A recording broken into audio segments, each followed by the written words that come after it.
Okay, but before we begin, as far as the virtual class is concerned, the link has been changing. You know, once upon a time it actually had the, you know, the dates and the time, and now it just says virtual classes.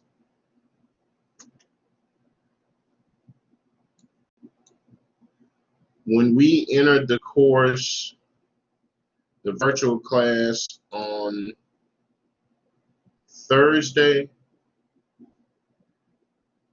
this is how you should enter the course. I'm going to bring up my, I'm going to share my screen.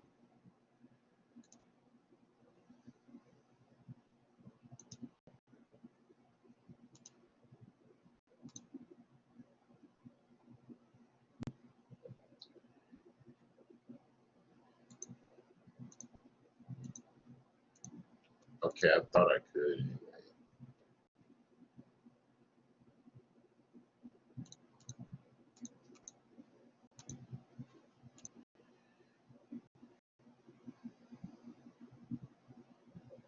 Okay, sorry, that's not what I want.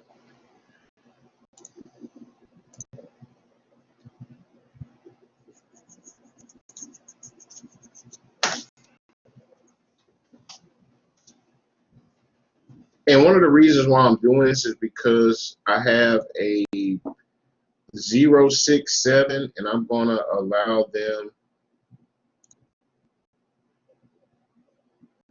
to join in the sessions if possible. So I'm sort of setting it up where I can cater to a couple of classes.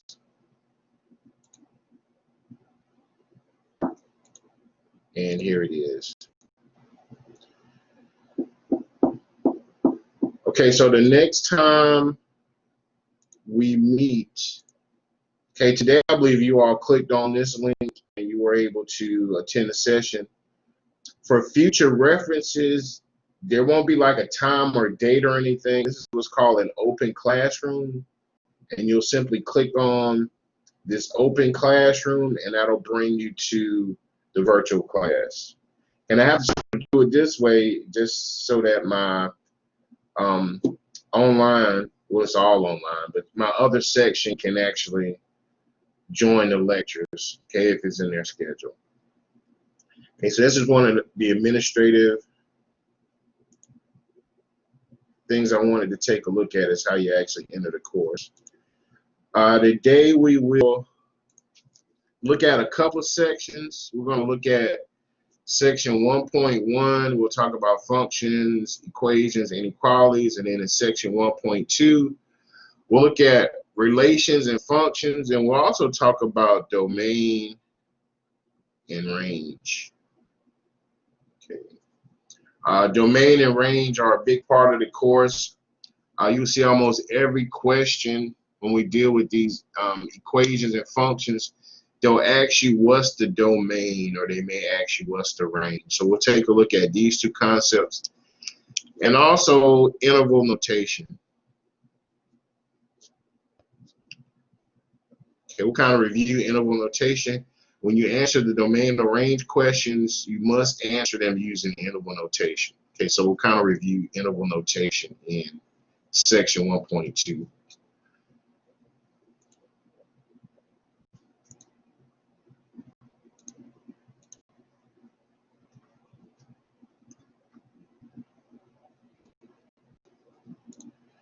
Okay, so in the first section, 1.1, we'll take a look at real numbers and a rectangular coordinate system. And here are the classification of numbers.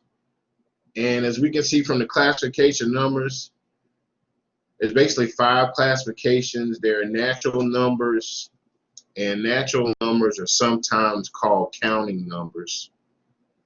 For example, we wanted to count the number of people attending this virtual class. You would start with the number 1. Okay, so the natural numbers don't include 0. Next, we have whole numbers, and whole numbers are 0, 1, 2, 3, 4 to infinity. These three dots, that's called an ellipsis, and these three dots allude to the fact that these numbers follow this pattern forever and ever, and they never stop. Next, we have integers, and integers are the positive or negative whole numbers.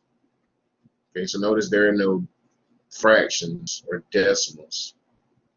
Okay, for integers, here again, an integer can be negative and an integer can be positive, but they're all whole numbers. Next, we have rational numbers, and a rational number is anything written with a fractional bar.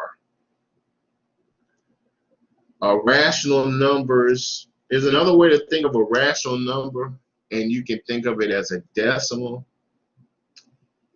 If the decimal terminates, which means stops, or if the decimal repeats, then you have a rational number. For an irrational number, there are a couple of examples. Pi would be an irrational number. Irrational numbers, they never stop and they never repeat. So pi is an irrational number because that number never stops and it never repeats. The square root of 2 is also an irrational number because it never stops and it never repeats. Okay, so another way you can look at a rational number, it has a decimal that stops or repeats. For irrational numbers, they have decimals that never stop and never repeat.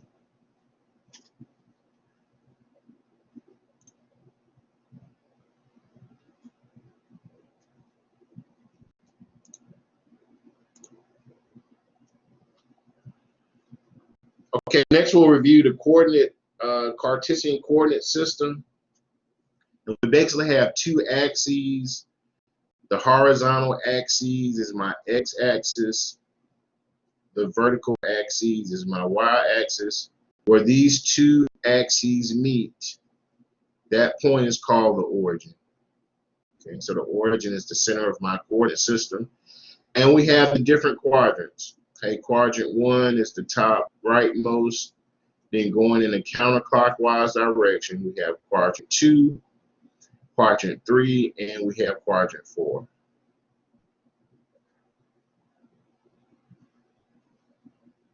Okay, we'll talk more about the coordinate system once we actually graph. Okay, here we're dealing with what are called roots or radicals. And I'm going to pull up the calculator in just 1 second to show where these radical functions are hiding. So in this first example, they've evaluated the cube root of 87, and they simply enter the cube root in the calculator. 87 is also, what a cube root of 87 can also be expressed as 87 raised to the 1/3 power. Okay, so both of those give us this 4.43 number. And the second example is the 4th root of 12, which is 1.86. So I'm going to go to my calculator and just show how to use these radical functions in the calculator.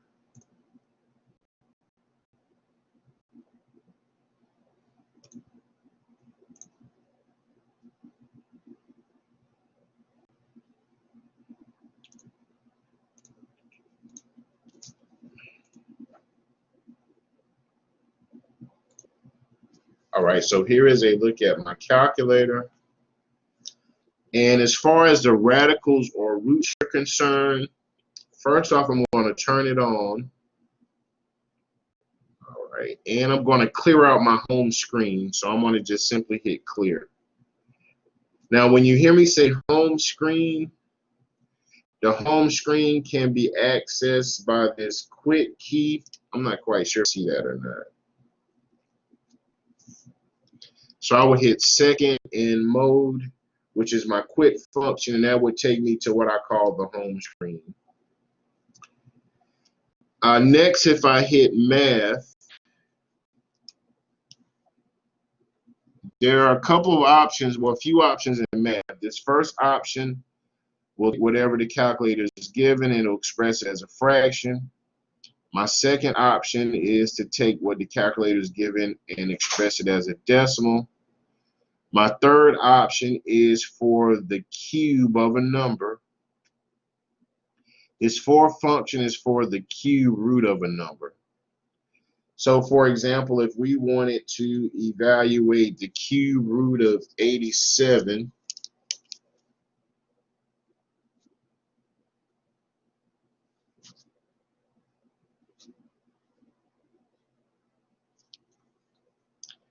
I can use a cube root key on my calculator. So I'm simply going to locate my cube root key, which is the fourth function on my calculator.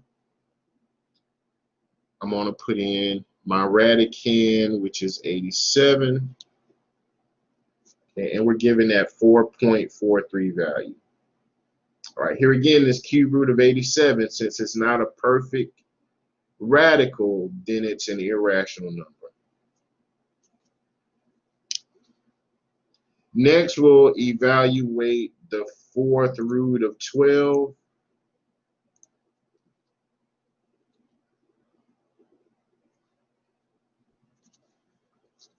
Okay, so that was 4.43. All right, we'll evaluate the fourth root of 12. If I go back within my math function, after the cube root function, there's this x root function, okay, which is the fifth function on my calculator. This x root function is used to evaluate radicals greater than the third index. Okay. Now, this is how the x root function is used. In order to use it, I must go back to my home screen. So I hit second in mode, which is the home screen. For our radical setup, this is my index. For the fourth root of 12, my index is 4. For this cube root of 87 problem, my index is 3. It's important to know the index of your root or your radical. Since my index is 4, the first thing I have to do is place my index, which is 4. I'm going to go back to my x root function. So I'm going to go back into math. I want to scroll down to the fifth function. And now I want to put in my radicand, which is 12. And we get 1.86. Right. Okay, so or at least the fifth function in my calculator is called the x root function. Now, we will also have to simplify radicals in this course. So there's just a couple things I want to explain. We have what are called exact solutions and approximate solutions. These would be approximate solutions because they are rounded, right? And where they're decimalized.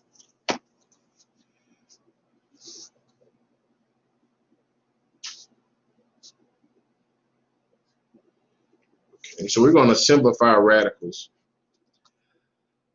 There's something called a product rule for radicals.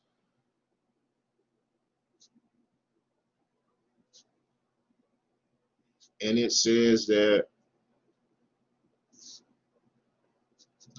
the nth root of a times b, that's equal to the nth root of a times the nth root of b. And this is what we use to simplify radicals for an exact solution. Is there an easy way to do this?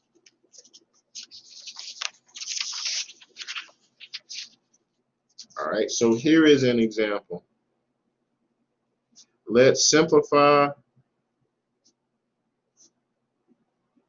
the square root of 48. Okay, since I'm dealing with square roots, I want to concentrate on the squares of numbers, because a perfect square is a perfect square root.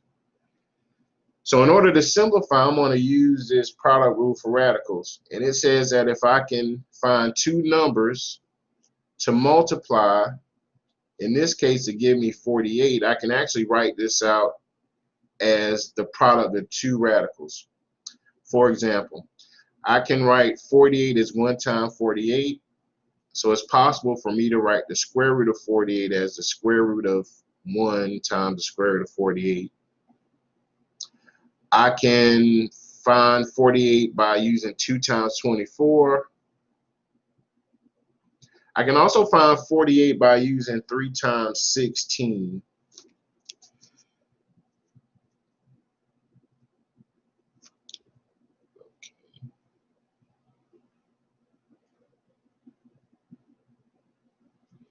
All right, so over here I'm going to just jot down, these are called perfect squares.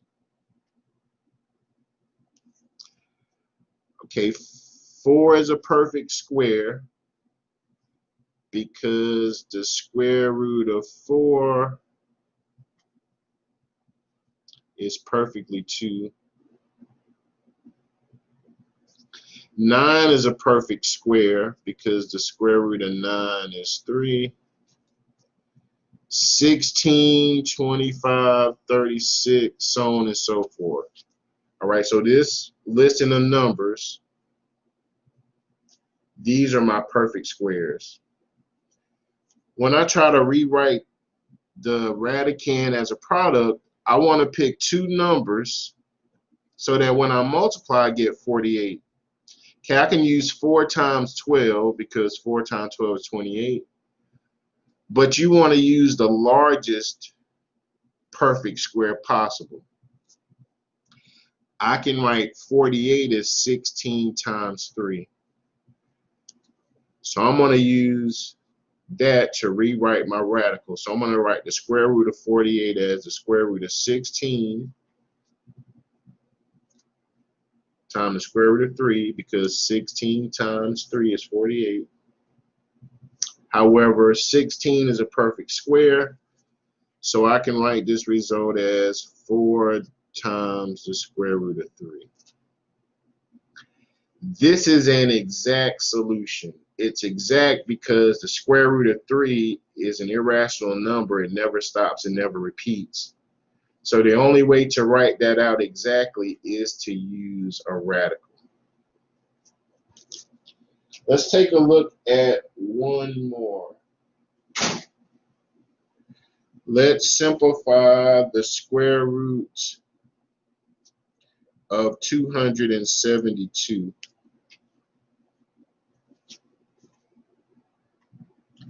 All right.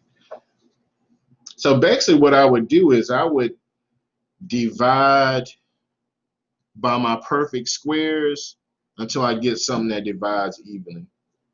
Right. So for example, I would take 272.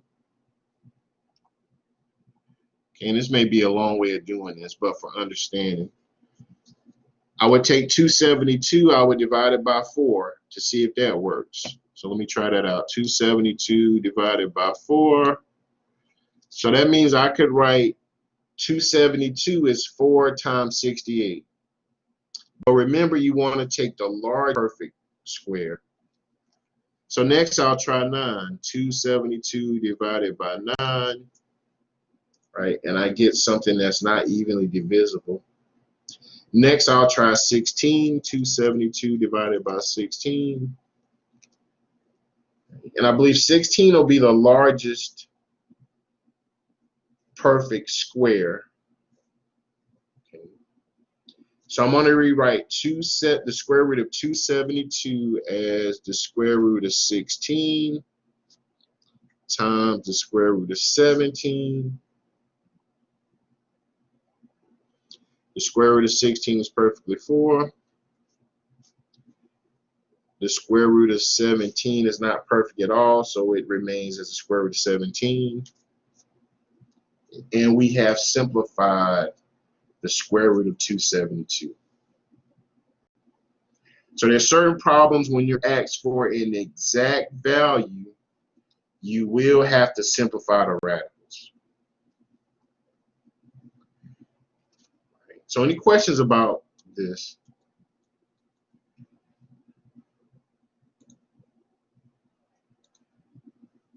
Okay, I'm going to go back to the notes.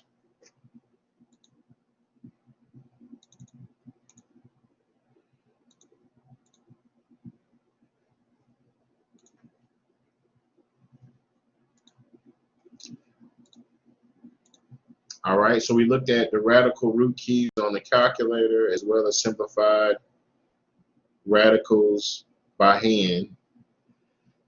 All right, next we'll talk about the Pythagorean theorem. And for the Pythagorean theorem, a squared plus b squared equals to c squared, where you have a right triangle. Your hypotenuse is the side opposite your right angle, and the other two sides are legs. Now, when you're generally finding A, B, and C, you don't actually use this formula, you use derivations of this formula.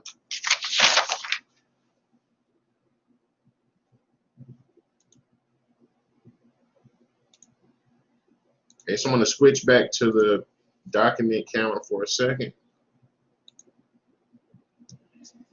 And this is normally how you see the Pythagorean theorem. We have C,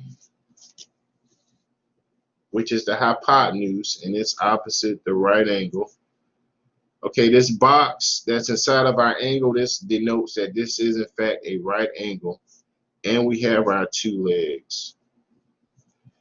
So we have c squared is equal to a squared plus b squared. However, when we find the lengths of our sides, we don't necessarily find c squared, we always find c. So in this formula, I'm simply going to take the square root of both sides, right? From the properties of equalities, whatever you do to one side, you must do the same thing to the other side. So if I square my left-hand side, my square root and my square cancel.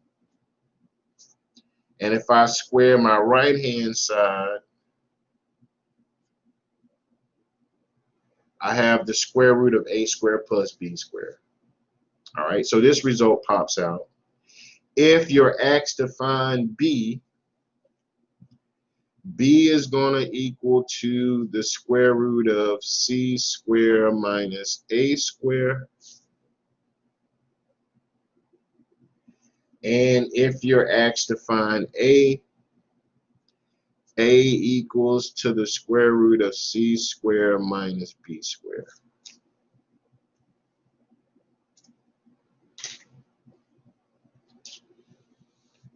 All right, so just to show an example of using the Pythagorean theorem,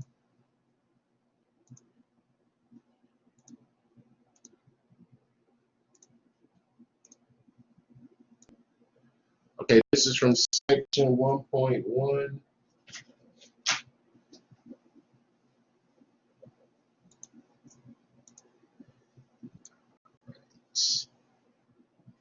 Okay, and I believe we'll take this one. We're asked to find the lengths of the sides of a right triangle, and we're given that A is 8 and B is 15, and we're asked to find C.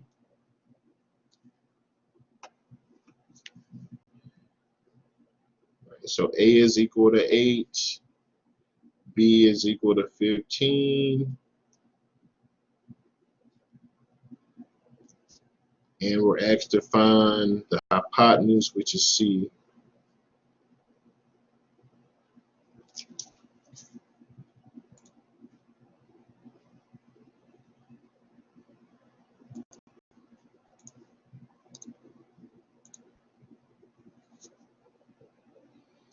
Alright, so I'm basically going to set that up. Since I'm asked to find C, I'm going to find the formula for C. And I'm just going to jot that down. C is equal to the square root of a squared plus b squared. I'm going to substitute A for 8 and B for 15.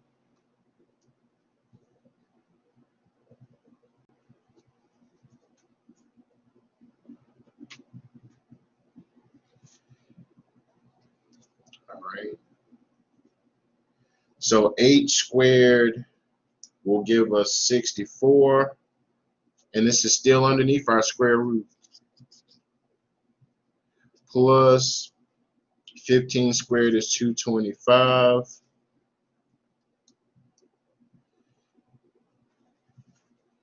I'm going to add 64 and 225, so we get the square root of 289.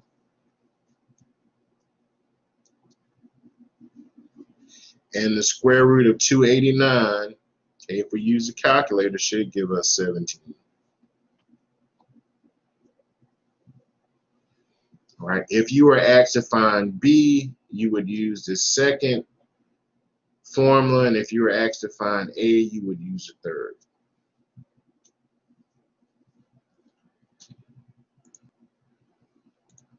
Okay, so that's reviewing the Pythagorean theorem. Okay, next we'll talk about the distance formula. And what the distance formula gives you is it gives you the distance between 2 points in a rectangular coordinate system. And this is the formula as follows. It reads that the distance between P and R are just 2 points that you're given, that's equal to the square root of x of 2 minus x of 1 quantity squared plus y sub 2 minus y sub 1 quantity squared.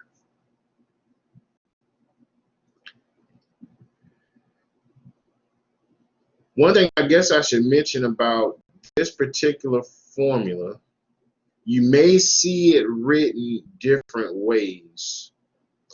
For example,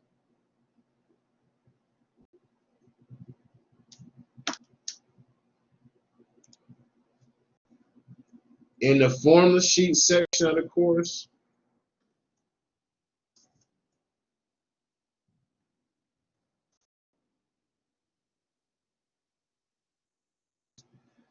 all right, and this is from the formula sheet section. There is a formula sheet for chapter 1, so I'm going to click on this formula sheet.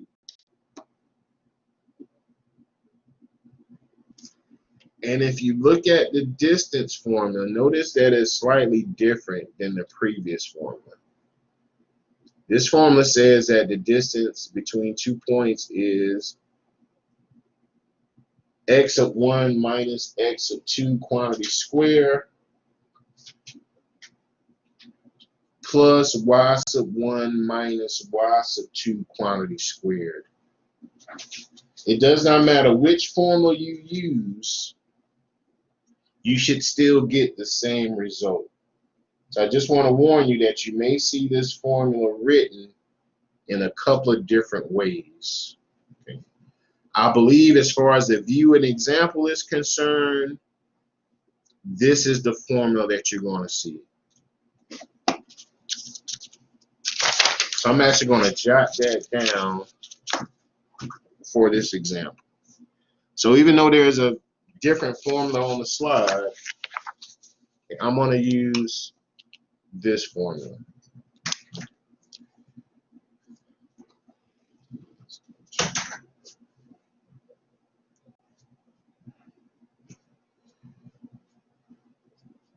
Okay. So here is the example that we're going to use.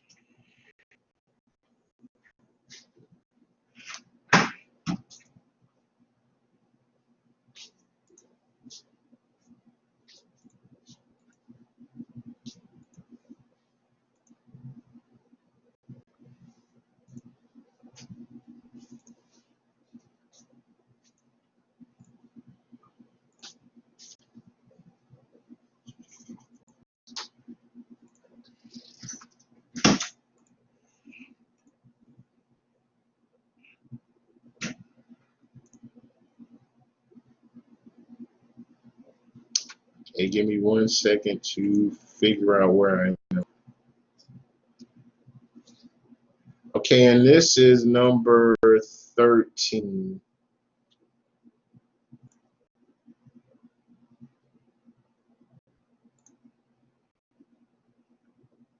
Okay, this is number 13. We're asked to find the distance between P and Q.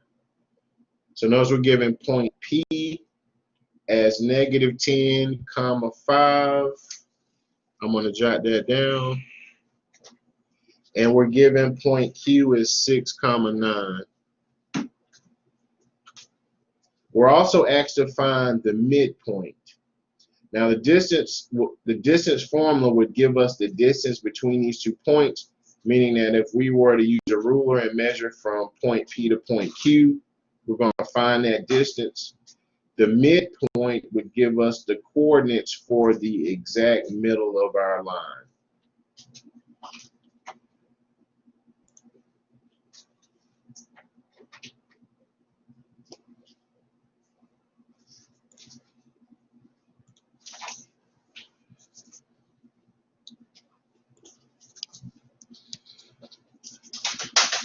All right, so this is what we have. We're asked to find the distance between points P, which has the coordinates negative 10, comma 5, and point Q, which has the coordinates 6, comma 9. And here is our distance formula.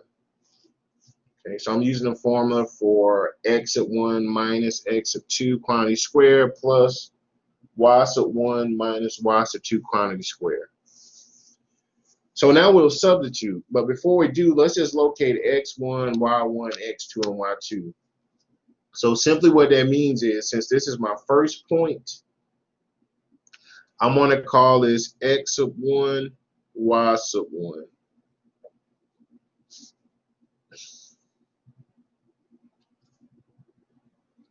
Since this is my second point, I'm going to call this x sub 2, comma y sub 2. And this is one of the reasons you may see the formula written backwards, and it can be worked if you in fact call this point x1, y1, and if you were to call this point x2, y2, you'll get the exact same result. Okay, so it doesn't matter how you label your points, which one is x1, x2, and which one is y1, y2. Excuse me, x2, y2. So now I'm just going to substitute into the formula. So the distance is equal to, and all of this is within the square root, x sub 1, which is negative 10, minus x sub 2, which is 6. That quantity is squared, plus y sub 1, which is 5, minus y sub 2, which is 9, and that quantity is squared. All right, so now we'll simplify what's in the innermost parentheses. So keep in mind this is still within the square root. So negative 10 minus 6 is negative 16 squared, plus 5 minus 9 is negative 4 squared,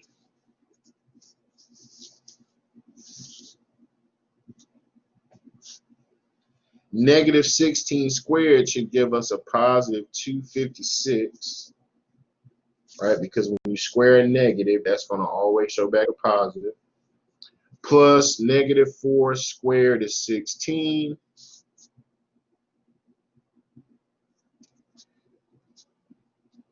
We're going to add 256 and 16 for 272. And from a previous result, we can simplify the square root of 272 as 4 times the square root of 17. All right, so 4 times the square root of 17 would be the distance between these 2 points in the coordinate system. We're also asked to find the midpoint. And here is the formula for the midpoint.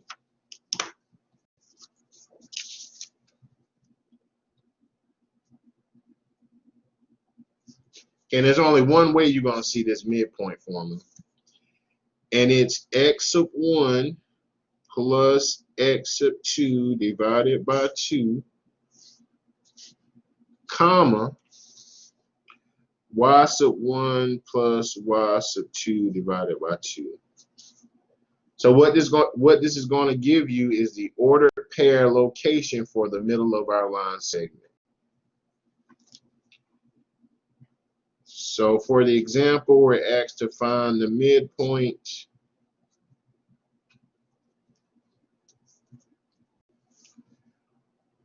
for negative 10, 5 and 6, 9.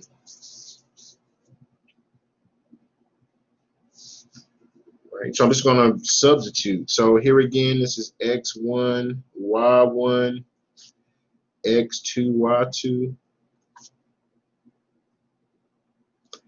So I'm going to take x1, which is negative 10, plus x2, which is 6.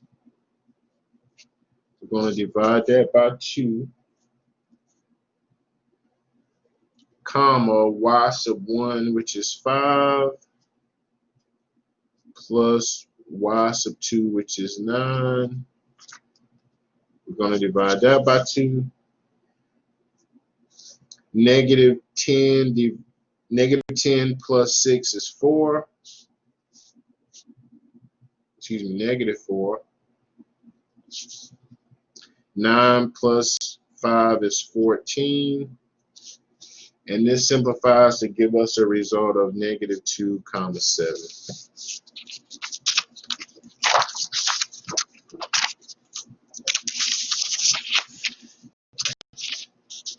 So if we were to go back to that line and plot the point negative 2, 7, that would fall in the exact middle of that line segment.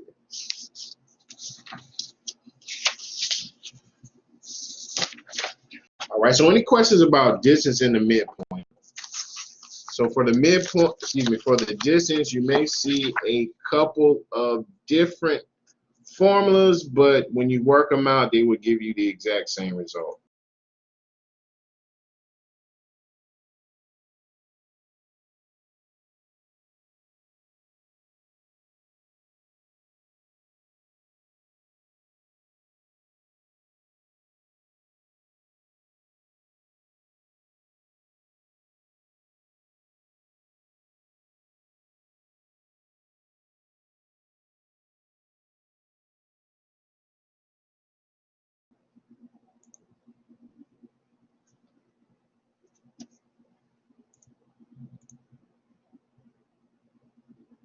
Okay, sorry about that. I got booted out for a second.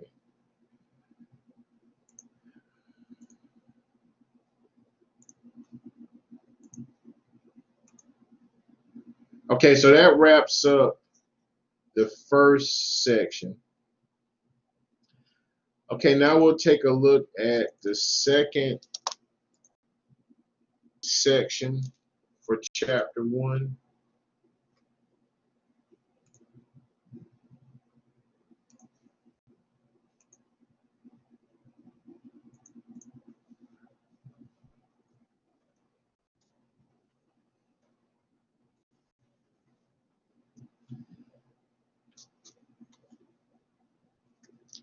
Okay, so in the second section, we're going to take a look at relations and functions.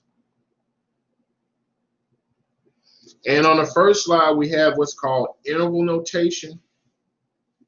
And when we talk about domain and range, we must answer those type problems using what's called interval notation.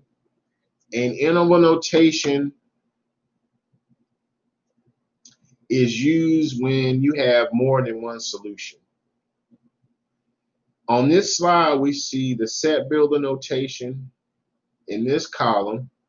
And by set builder notation, notice the use of inequalities greater than, equal to, less than, equal to.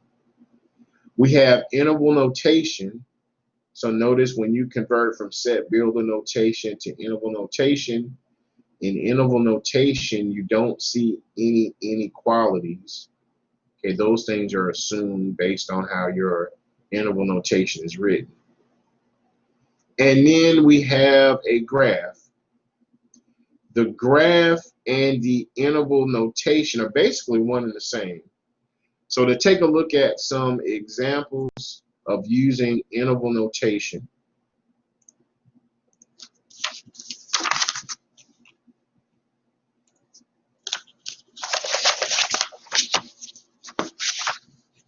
All right, so what I'm going to do here is in one column, I'm going to put the inequality, okay, which is the set builder notation. From the inequality, we'll graph, and from the graph, we will write out the interval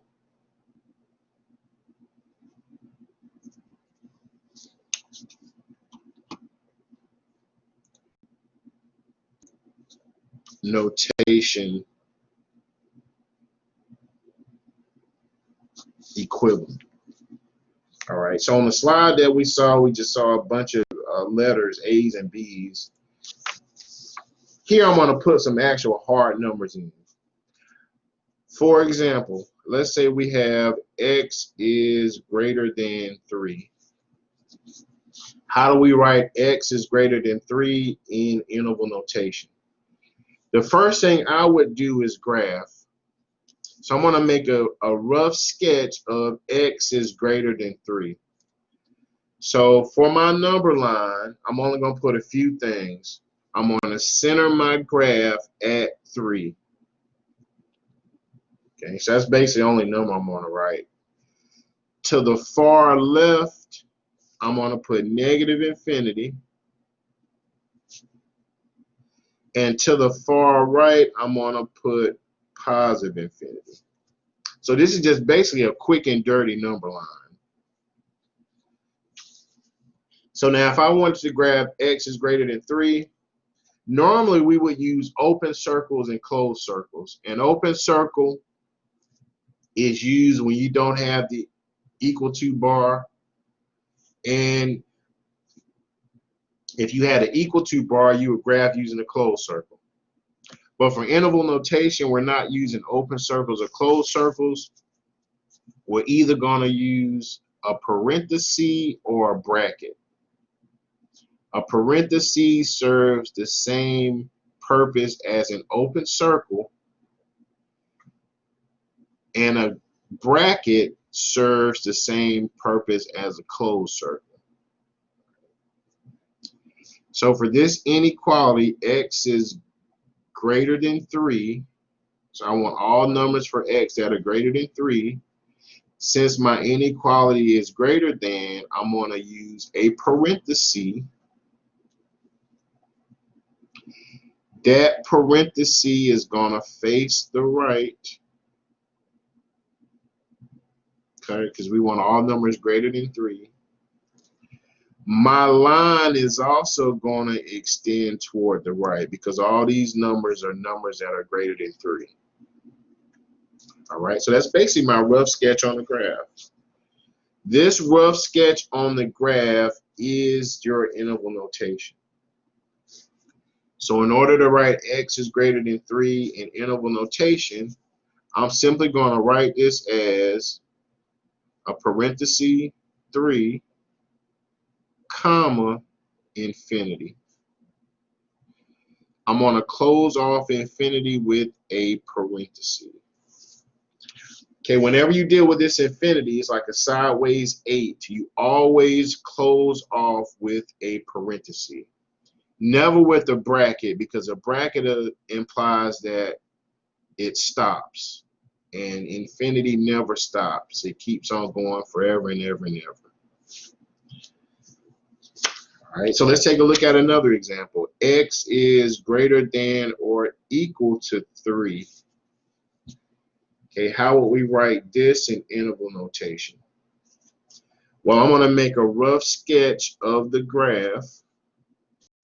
So again, just a quick and dirty graph. 3 in the middle, negative infinity to the leftmost, positive infinity to the rightmost.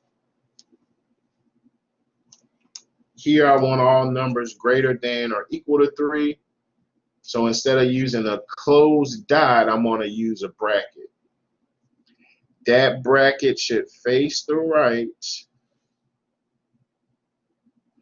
My line should extend toward the right because all these numbers are greater than 3.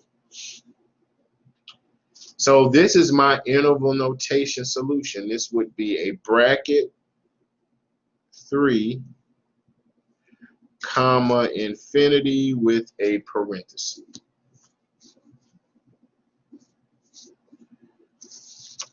All right, now we'll look at less than. So let's look at the inequality x is less than 3. So I'm going to make out a rough sketch. Right, centered at 3, negative infinity to the left, positive infinity to the right. We want all numbers that are less than 3. So at 3, my symbol is a parenthesis, and it should face the left. And that line should extend toward the left because all of those numbers are less than 3. So this is how I write my interval notation solution. It's a parenthesis, negative infinity, comma 3, in parentheses. Whenever you write out your interval notation, it should always follow a number line.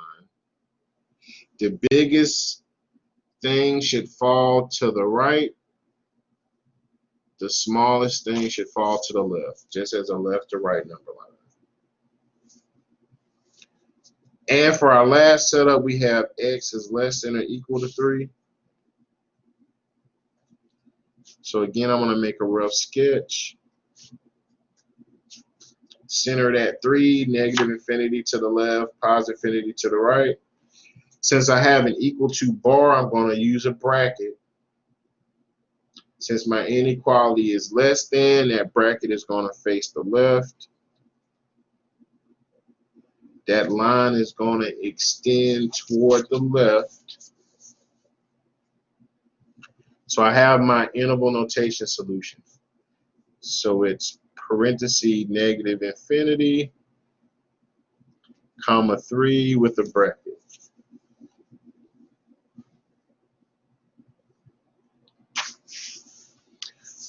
All right, we also have what are called compound inequalities.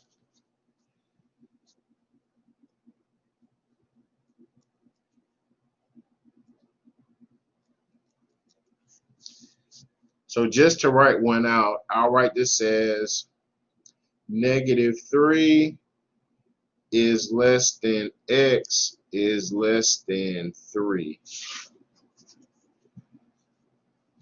All right, so how do I rewrite this compound inequality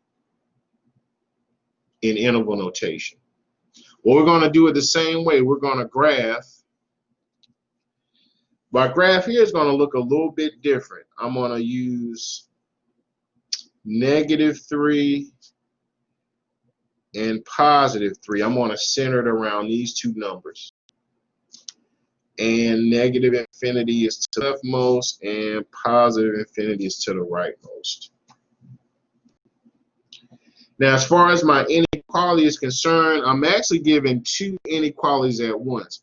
I'm giving the fact that negative 3 is less than x, and also x is less than positive 3. If I were to take this first portion of my compound inequality, if we compare that with the inequalities earlier, notice that all of my variables were on the left and my number was actually on the right. And it was it's easier to graph this way because the way your inequality is pointing tells you which way your symbol should face and which way your line should go. This one, however, my inequality is on the right. I can rewrite it with the inequality on the left, and this is how that's done. -3 is less than x is also the same as x is greater than -3. So these two things are exactly the same. When you reverse this statement, notice that my inequality is opening up toward the x.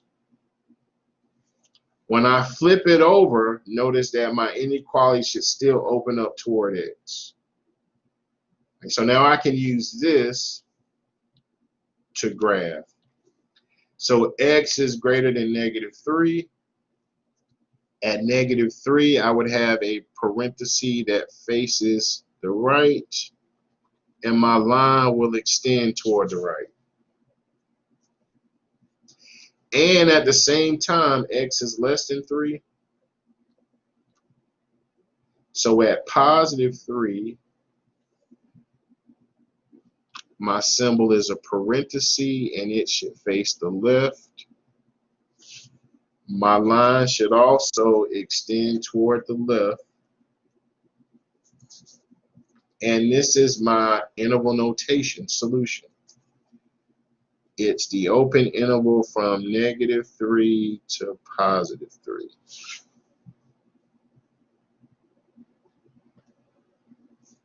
And then the rest are just a play on signs. I mean, if you have I'll do one more. If you have, let's say, -3 is less than or equal to x is less than 3. Okay, so notice here my inequality is less than or equal to. If I were to make a sketch,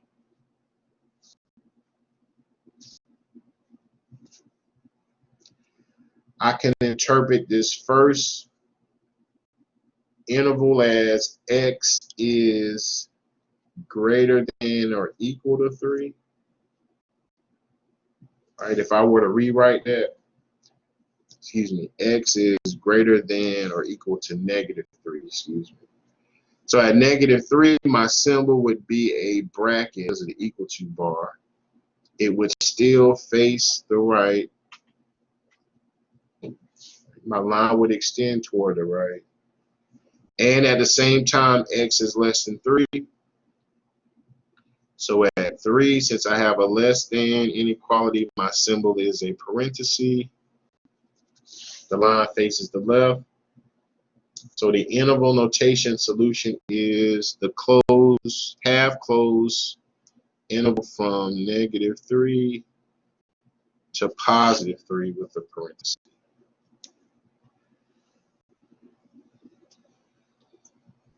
All right, so any questions about interval notation? You just want to make sure when you write out your interval notation that it must follow a number line, and your smallest element must be on the left and your larger element must be on the right.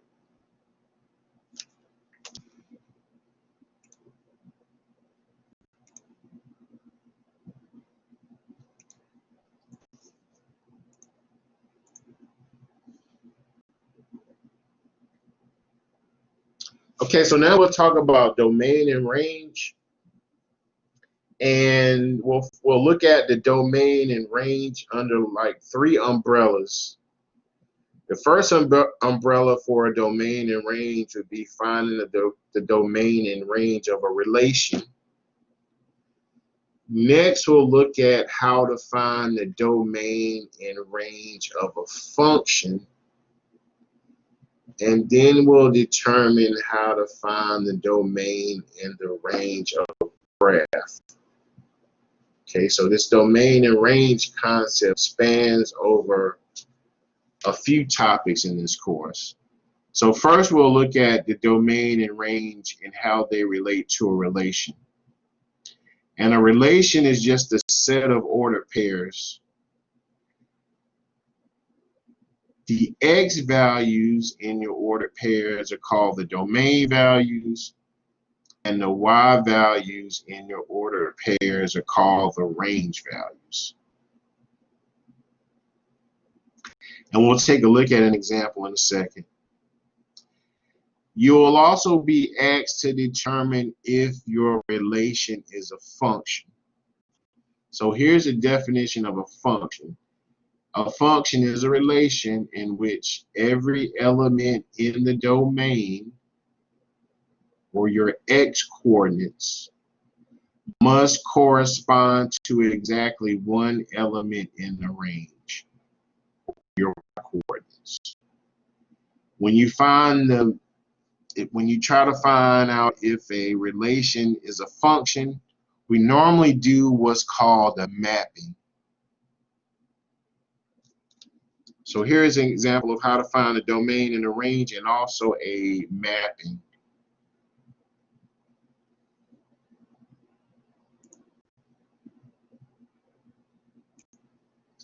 All right, I'm going to go to back to the homework problems.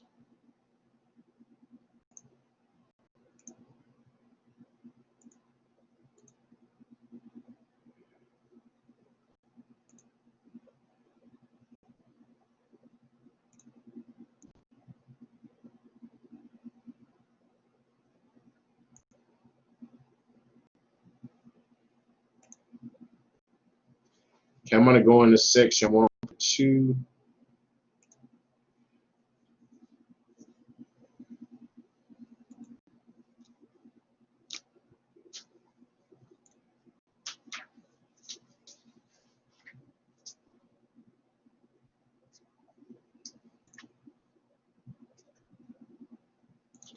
It looks like problem number 8 and 9. Okay, this is problem number 8.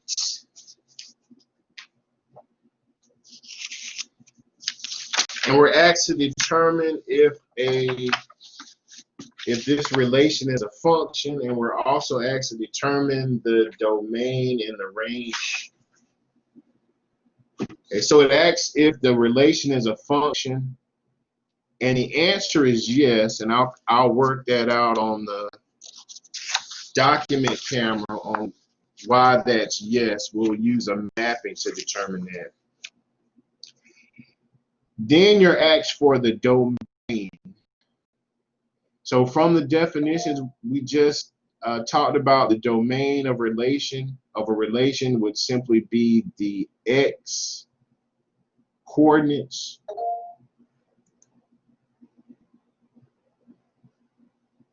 So I'm simply going to those out. So -6 is the x coordinate of my first relation, +6, 4, 7, and -1. Right, so the domain are just all the x coordinates. The range would be all of your y coordinates. Mr. Cummings? Yes? I can't see. All I see is where it says do homework. Okay. But it's not on the problem. Okay, I think I'm sharing the wrong screen. Give me 1 second.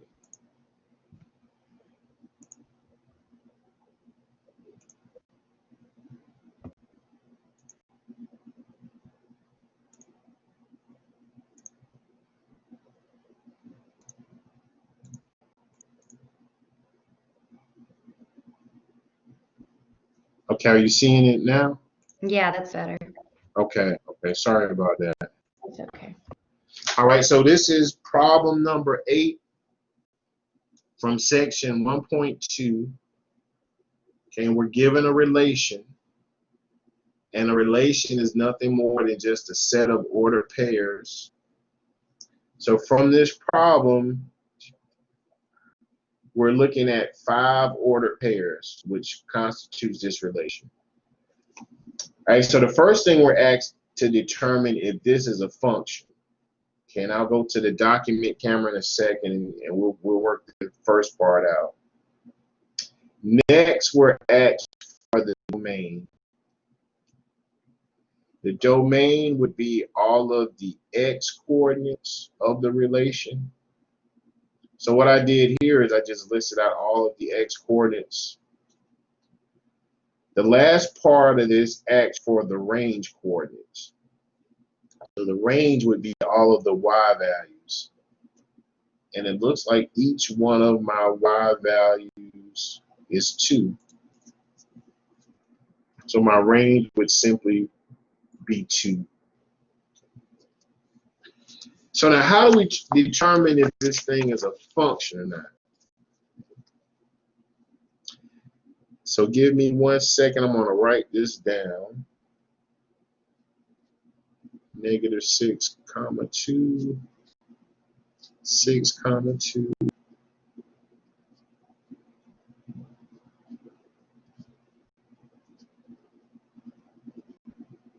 Okay, now before I get into this little sticky definition of how to determine if a relation is a function, here's one thing you can check.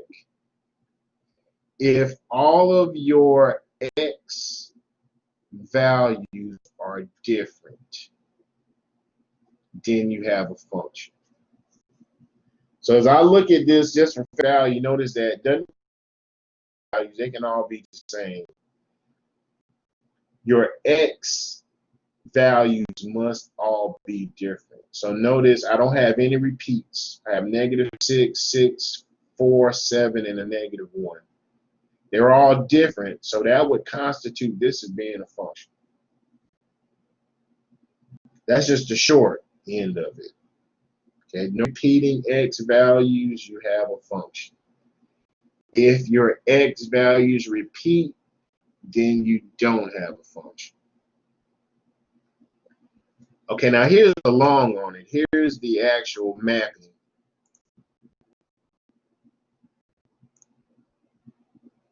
So I'm going to go back to the document camera.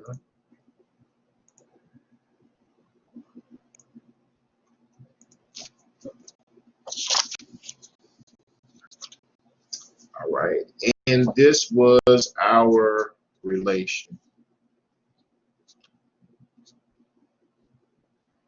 So is this relation a function? Okay. So the first thing I would basically do is just look for any repeating x values. If you don't have a repeating x value, then it's a function. All right, the mathematical to do this would be to perform what's called a mapping. So this is how you would map things out. I would list in this column all of my domain values. So my domain values are -6, 2, -6, +6, 4, 7, -1.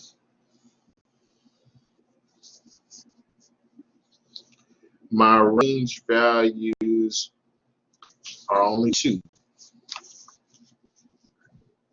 So in this column, I just have my domain values, and in this column, just that one range value. So now we'll perform what's called a mapping. -6 maps to 2. 6 maps to 2. 4 maps to 2. 7 maps to 2. And 1 maps to 2. And from this, you should be able to determine if this thing is a function.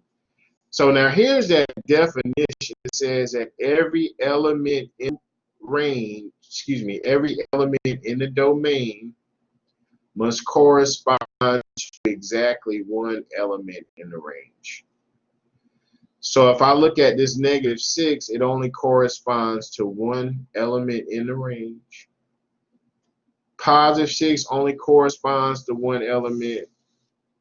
4 only corresponds to 1. 7 only corresponds to one element in the range. And -1 only corresponds to one element in the range. So this is a function.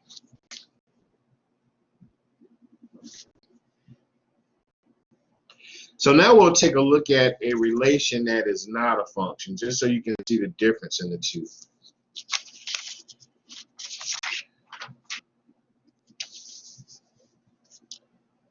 So is this relation a function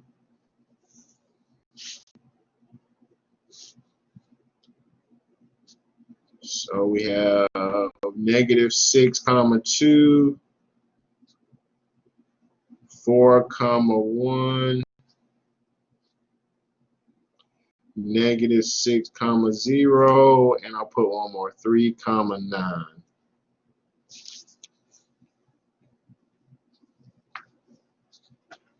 So now here's the short on this. I would look at my x coordinates and I will look for any repeats.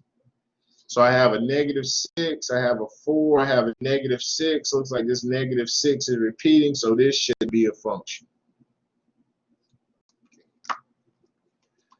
Now, if I wanted to map it out to just mathematically determine that, I would list all of my domain values in one column, so it's -6, 4, -6, no need to repeat it, I already have it here, and 3. So those are the domain values. My range values are 2, 1, 0, and 9.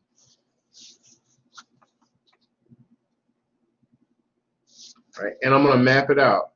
So -6 maps to 2, 4 maps to 1, -6 maps to 0, and 3 maps to 9. The reason this is not a function is because the definition says that every element in the domain must correspond to exactly one element in the range. Notice that this 6 corresponds to 2 things, which violates the definition. So this relation is not a function. So the quick is just look for any repeating x values. And if you don't have any repeating x values, it's a function. If you do have repeating x values, it's not a function. And the long way to do it is by using what's called a mapping. All right, so any questions about the domain and the range of a relation? Okay, just a set of ordered pairs.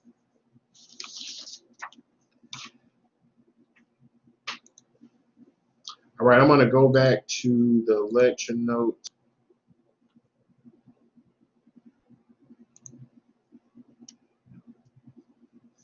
Now we'll find the domain and the range of a graph. So keep in mind the concept is the same. The domain would be all of the x values and the range would be all of the y values. If we take a look, I'm going to blow this up a little bit. If we take a look at this example, we're asked to list the domain and the range. So my domain values are all of the x values of the graph. So if you look at the x-axis, notice that this graph takes on x values from -3. So this is what this horizontal line at the bottom indicates, the domain values. It takes on values from -3 to +3. Being that the graph actually touches -3 and it actually touches +3, I would use a set of brackets. Right, so my domain would be the closed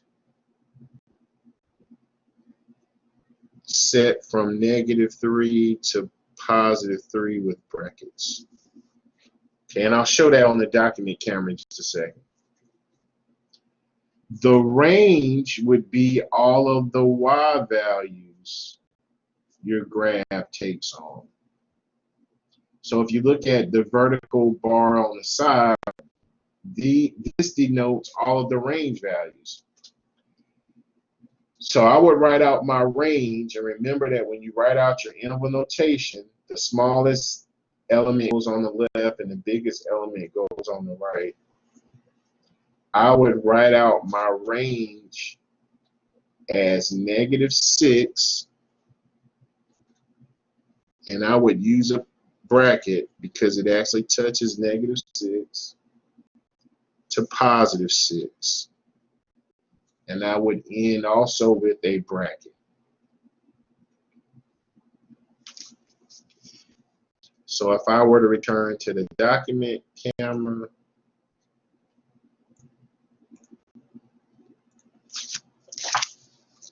this is how I would express the domain from -3 to +3.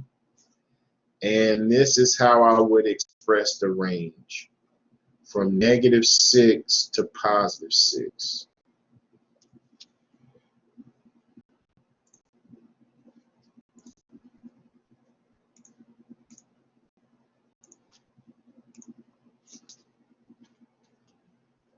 All right, we're given another example, and we're asked to find the domain and the range. Now, this graph may look a little bit misleading. Keep in mind that this graph does extend forever. So this thing keeps rising up in this particular pattern to the left. Also keeps rising up to the right, because it doesn't actually stop. My domain values for this particular graph would be -infinity to +infinity. The reason being is because this graph will slowly stretch the entire x-axis. Whenever you use your infinity symbols, you should always enclose those in a set of parentheses. So my domain here would be parentheses -infinity, comma, +infinity in parentheses. All right, and we'll take a look at that on the document camera in a second. My range values, here again, the range values are all of the y values your graph takes on. So if you notice the vertical bar on the side, my range values appear to be from -3. So it doesn't quite look like it touches -3. So I'm going to use a parenthesis. And notice my y values, they increase to infinity. So my range should be -3 to infinity.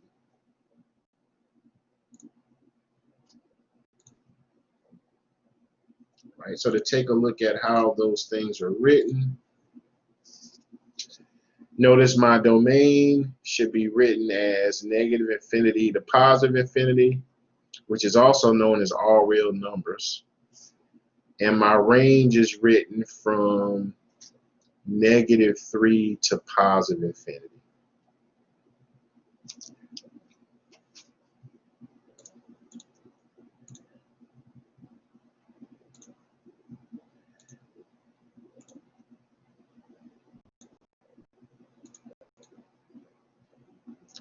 All right, and I believe we will stop here for today. When we meet again on Thursday, there's a couple of more slides we need to go through in this particular section.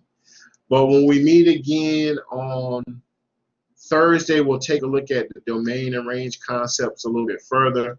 And we'll also talk about how to use the calculator to evaluate functions.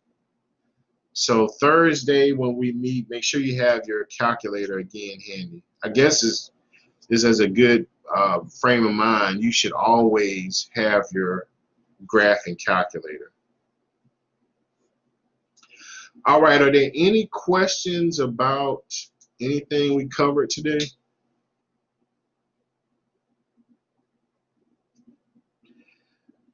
All right, so if no questions, I'll dismiss class. Just keep in mind that when we meet again on Thursday, you'll simply click on that. It's called an open classroom.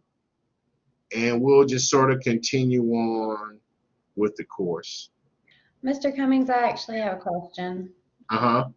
It's actually about, so next week, my daughter has a doctor's appointment at this time. Do you record these to look at later? I am recording them, but I'm still trying to figure out how you dig them up and make them viewable.